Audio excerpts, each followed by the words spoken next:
Hey guys, welcome back to the channel. My name is Linda. Here on this channel, I share videos about sewing, pattern drafting, and everything fashion. On today's tutorial, I'm going to be sharing with you guys how to draft and sew joggers pants. This particular joggers is the kind of one you wear alongside your hoodie. It's a high-waisted jogger with two side pockets, an elastic drawstring waist closure, and a tapered leg cuffs. If this seems like what you're interested in, you might want to hit the subscribe button and also tap on that notification bell for more videos like this. So let's hop in. In continuation with the last video, we ended it by cutting up the patterns, the pockets, and the trouser itself. So all the patterns were ready, and now I have my pocket laid out on the table. The next thing I'm going to do is to bring the front and the back pattern and start working on it. So the first thing you need to do when joining your front and the back pattern is to check the front piece and the back piece. So in this case, there's difference between the front piece and the back piece. The back piece is always higher than the front piece. So what you see me doing is basically arranging them to know the differences, okay? And also the crotch area of the front is different from the crotch area of the back. So this is my cuff pattern. We are going to dive in fully into making this jogger pants. The first thing to do is to bring the pattern for the pockets that we had already cut out on the pattern. I'm going to be tracing this little piece here on the fabric itself, and after which I'll go ahead and cut it out. After I am done with that, the next thing I did was to bring the back piece. I'll head over to match it up with the right side facing each other, okay, and then I'll stitch it by 1/2 inch all the way around from this part all the way to the top. And then the next thing I'll be doing is to bring the front piece. I'll go ahead and open it up on this part with the right sides facing each other, and then I'll place the pocket as well.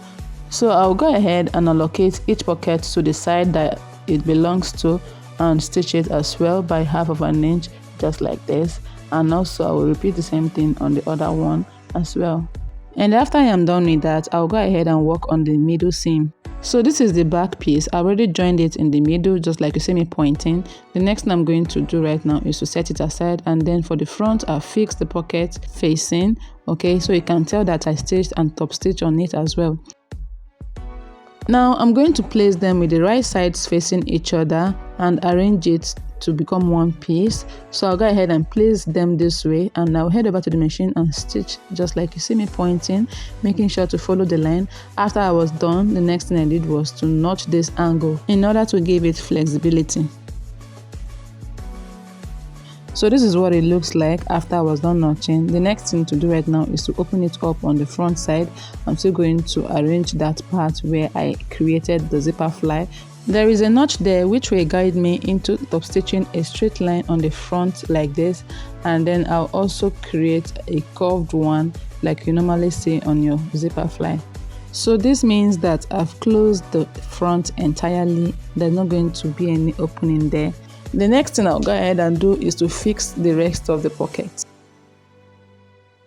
So guys, this is the remaining pattern for the pocket. I went ahead to place them right side to right side, and then I stitched by 1/2 inch all the way to this point where it's joined to the main trouser. So go ahead and stitch by 1/2 inch, and then repeat the same thing on the other side.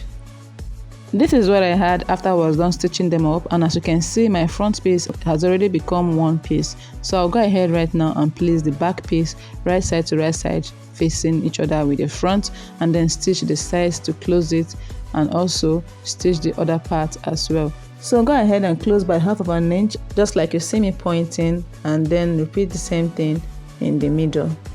This is what I had after I was done stitching up the sides and the inseam. So this is what everything looks like. The next thing to do right now is to go ahead and work on the waistband, which will look like this after we are done. And also I'll be working on the ankle as well. So to work on the ankle, go ahead and fix your cuffs.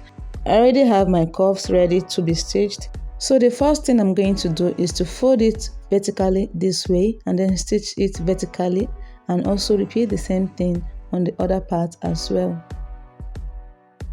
This is what it looks like after I was done. So what I'll do next is just to go ahead and flip it on the inside like this. I'll just turn it this way, and then make sure that the two seams are meeting with each other on the wrong sides. So I'll go ahead and fold it this way and then turn it inside out It should look like this after you are done. Now I'll go ahead and repeat the same thing on the other part as well, and then get ready to fix it on our ankle, which means that this part is going to go into the cuff. So to do that, you need to turn your trouser pattern inside out. So the inside is going to be on the outside while the right side stays inside. So I'm going to bring one of the cuffs and then place it with the seam line facing the seam line of the inseam. So you're going to go this way, place them together like this, and then make sure you stitch it all the way around. You can use a pin to do that. This is what I had after I was done stitching the cuffs to the legs of the trouser. This is how it looks on the inside. So now I'm going to head over and work on the waist part. The measurement for the waist circumference I'm using is 34. So I'm going to divide 34 into 2, and I have 17 inches. So the 17 inches is what I'll be cutting for the band. So this is what it will look like after I am done cutting. So now the entire measurement of the waistline of this trouser is 40. Divided by 2 is 20. So all the waistline for this trouser will be going into the waistband I'll be cutting next. To cut out your waistband, go ahead and fold your fabric in two like this, and then place your tape rule. Measure the waistline you want to use for your band, divide it by 2 and mark it. Also place your tape rule this way to measure the height of the band. So I have 5 inches there. I'm going to mark a straight line to connect the points. So after I am done, I'll go ahead and cut out a rectangular shape for it, just like this. So I went ahead to open it up and fold it on the right side facing each other, and then I went ahead to stitch by 1/2 an inch to close it up.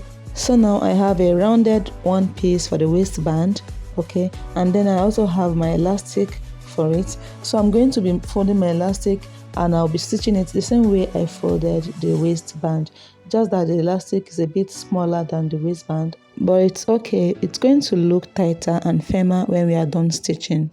In order to achieve a strong stitch on the elastic band, go ahead and place the both ends this way and stitch like this by 1/2 an inch. After you're done, you're going to turn it this way and then top stitch on it as well.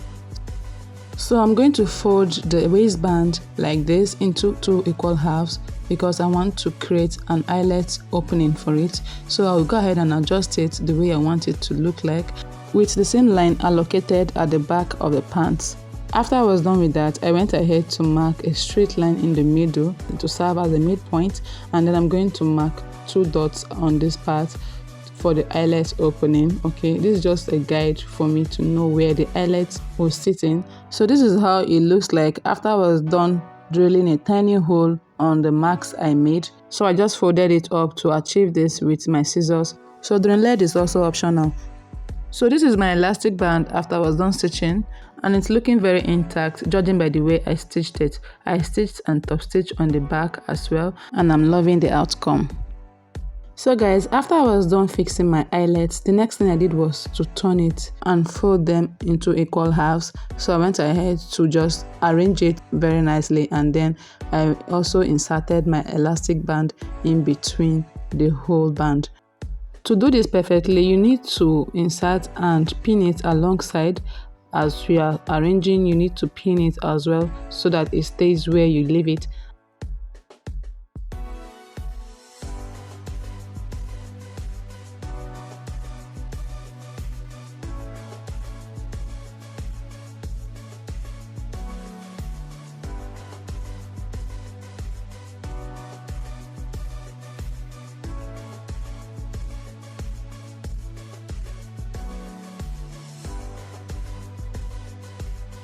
So guys, this is what I had after I was done pinning it on the 4 cardinal points. So next thing I'm going to do right now is to run a stitch all around it. I'm going to be running about 2 to 3 stitches here. So if you want, you can run as many as 3 stitches or even 2. So I'll go ahead and do that and get back to you.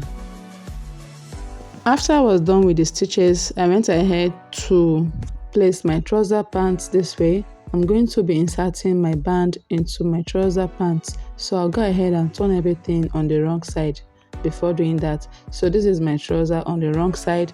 I'll go ahead and pin the front, pin the back, and then pin the sides as well, so that I'll be able to stitch it all around just like you see me pointing. So now I am done with the stitching and everything is looking intact. I'll be weaving the insides later on. The next thing I'll do is to insert my rope into the eyelet. I'll be passing it through one eyelet to the other, and then I'll also place my design. I don't know what it's called, but I'm just going to leave it somewhere there.